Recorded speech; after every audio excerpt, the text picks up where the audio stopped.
Hello hi guys, welcome to my channel catchy creator. உபேந்திராவோட ஆக்டிங்கில் உருவான மூவி தான் யூஐ. போன டிசம்பர் 20 வந்து இந்த யூஐ மூவியை தியேட்டருக்கெல்லாம் 5 லாங்குவேஜ்லையும் ரிலீஸ் பண்ணியிருந்தாங்க. ரிலீஸ் ஆகி பாக்ஸ் ஆஃபீஸில் ஒரு ஆவரேஜ் பர்ஃபார்மன்ஸ் அந்த மூவி கொடுத்துருக்கு. அதனால அந்த மூவியை கூடிய சீக்கிரமே ஓடிடியில் ஸ்ட்ரீம் பண்ண போகிறதா இப்போ ரூமர்ஸ் போயிட்டுருக்கு.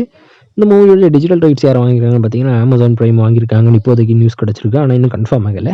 ஏன்னா இதோட டிஜிட்டல் ரைட்ஸ் வந்து சன் நெக்ஸ்ட் கிட்டையும் இருக்கிறதா ஒரு நியூஸ் கிடச்சிருக்கு. ஆனால் அது எந்த அளவுக்கு உண்மைன்னு தெரில. ஆனால் கிட்டத்தட்ட எனக்கு கிடச்சிருக்கக்கூடிய சோர்ஸ் என்னென்னு பார்த்தீங்கன்னா அமேசான் பிரைம் கிட்ட தான் இந்த யூஐ மூவியோட டிஜிட்டல் ரைட்ஸ் மெயினாக இருக்குன்னு சொல்கிறாங்க. இப்போ இதோட கிடச்சிருக்கக்கூடிய ரூமர்டு ஸ்ட்ரீமிங் டேட் என்னென்னு பார்த்தீங்கன்னா ஜனவரி 20 இல்லைனா ஜனவரி 30 வந்து இந்த யூஐ மூவி ஸ்ட்ரீம் ஆகுமா.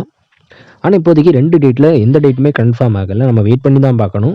ஆனால் மெயினாக சொல்கிறக்கூடிய டேட் என்னென்னு பார்த்தீங்கன்னா ஜனவரி 30 தான். இந்த மூவி ஸ்ட்ரீம் ஆகும்போது என்ன லாங்குவேஜில் ஸ்ட்ரீம் ஆகும்னு பார்த்தீங்கன்னா தமிழ், தெலுங்கு, ஹிந்தி, மலையாளம், கன்னடான்னு மொத்தமாக 5 லாங்குவேஜ்லேயுமே ஸ்ட்ரீம் பண்ணுவாங்க. இதோட ஓடிடி ஸ்ட்ரீமிங் டேட் அஃபிஷியலாக வந்தது நானே உங்களை அனௌன்ஸ் பண்ணுறேன், அப்டேட் பண்ணுறேன். இன்னும் இந்த மாதிரி new movie OTT streaming date update அனௌன்ஸ்மெண்ட்டில் வேணும்னா மறக்காமல் நம்ம சேனலை சப்ஸ்கிரைப் பண்ணிவிடுங்க.